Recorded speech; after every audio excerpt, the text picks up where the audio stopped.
Welcome, my friends, to this monthly theme entitled Coping with COVID. And isn't it true that worldwide the COVID virus has spread like a dark cloud all over? In fact, 182 countries out of the 193 countries worldwide have issues and difficulties with the COVID virus. So welcome to Coping with COVID. I want to start with a humorous story that happened to my roommate and myself during college days. It was a cold day in Oklahoma, and we were in for what continued to be a heavy snowstorm for that part of the world. We were studying for finals. Dale, my roommate, had been shut in for most of the day. We both had big final exams for the next day, and it was now about midnight. We'd been in there all day long. And Dale, he was frustrated. He couldn't stay very long at the desk, so he was ready to get out of there. So he grabbed some money, and he just had his undershorts on, no shirt, no shoes, no cap or anything, and he made his way. He ran, he bolted. He was a fast sprinter. He bolted all the way down outside to the break room of our particular dorm. He wanted to get something out of the snack machine. He put his money in there. He tried. He had a plan. He put his money in there, and it chewed up his money, and he lost it. He shook the machine like all of us did. It did not work. So that frustrated him. You might have been in a situation like that, you know. And so he rushed back, grabbed some more money, went down to another dorm. By this time, so much snow was in his shorts and on his head and down his back, and he was ready. He was raring to go. Well, he lost his money again. So he came back, he sprinted back, grabbed some more money, and he was going to go completely across the big square between our four men's dorms, which he did. But he forgot right in the middle of it, and in the darkness, he ran into a little bush shrub tree, knocked him back, more snow. He looked like an abominable snowman that was looking for a snack machine. And he came in, he never received anything. He tried, but he'd been shut down, and he had to get out, but it didn't work. I think that story covers much of how many of us feel. But what about your family? Has the virus gone viral in those you love the most? You may feel overwhelmed.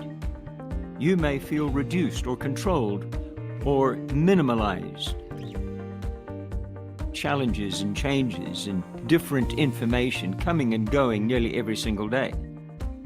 That happened to our family one time.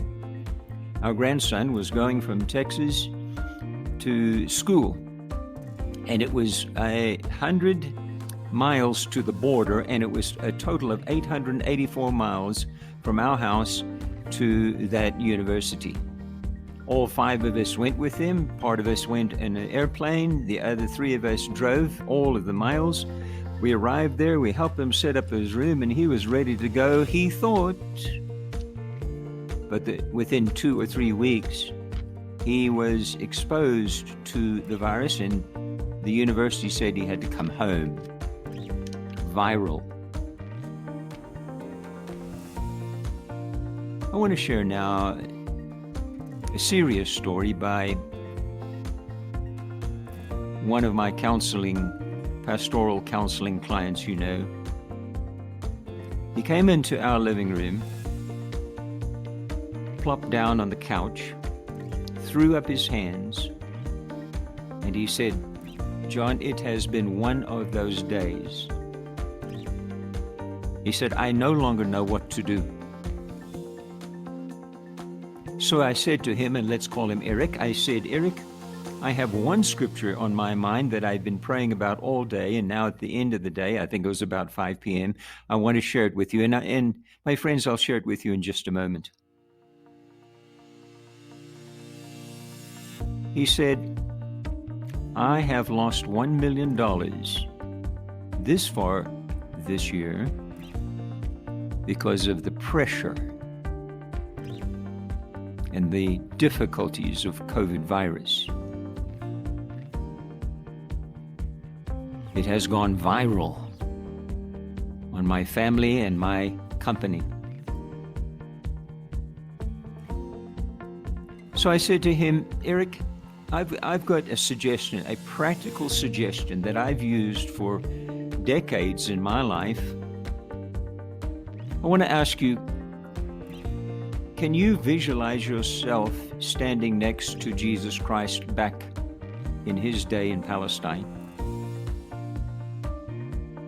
And can you imagine right now that you are taking, in a practical way, your pressure and putting it on his shoulders, just 10%? Can you do that? Do you think you could give the Son of God 10% of your worries and your anxiety and your fearfulness and your stress? He said, yes, I can do 10%. I said, not 50%, not 75%. Could you do 10%, Eric? And here's the scripture. 1 Peter chapter 5 and verse 7. Cast all your worries on him because he cares for you. 10% of the worries from the virus that has gone viral. I call these suggestions at the end of each podcast not homework, but happy work. Here's what I suggest to you and what I do myself. Number one, list your worries. Don't just think them, but ink them. List what is bothering you, the top few. What is making you anxious? Is it lost income? Is it questions about schooling for your children? When are the schools going to open permanently again? Is it a serious illness of a loved one? Whatever it is, make a list specifically. This will help to do it practically. Number two, visualize Jesus standing next to you, and you take your worry with your two hands and grab the stress from the top of your shoulders, maybe the base of your neck, and put it onto his shoulders. Number three, thank him. Pray without ceasing a prayer of thanksgiving. Number four, memorize the short verse of 1 Peter chapter 5 and verse 7. Once again it says, mothers, fathers, grandparents, young people, cast all of your worries on him because he cares for you. Now, we're not going to do that perfectly because we're not God and we're not in heaven yet, but we can certainly do it 10%, and if we can do it percent, well, then we can probably do it up to, well, you know. Number 5, share this process, share this podcast with your family.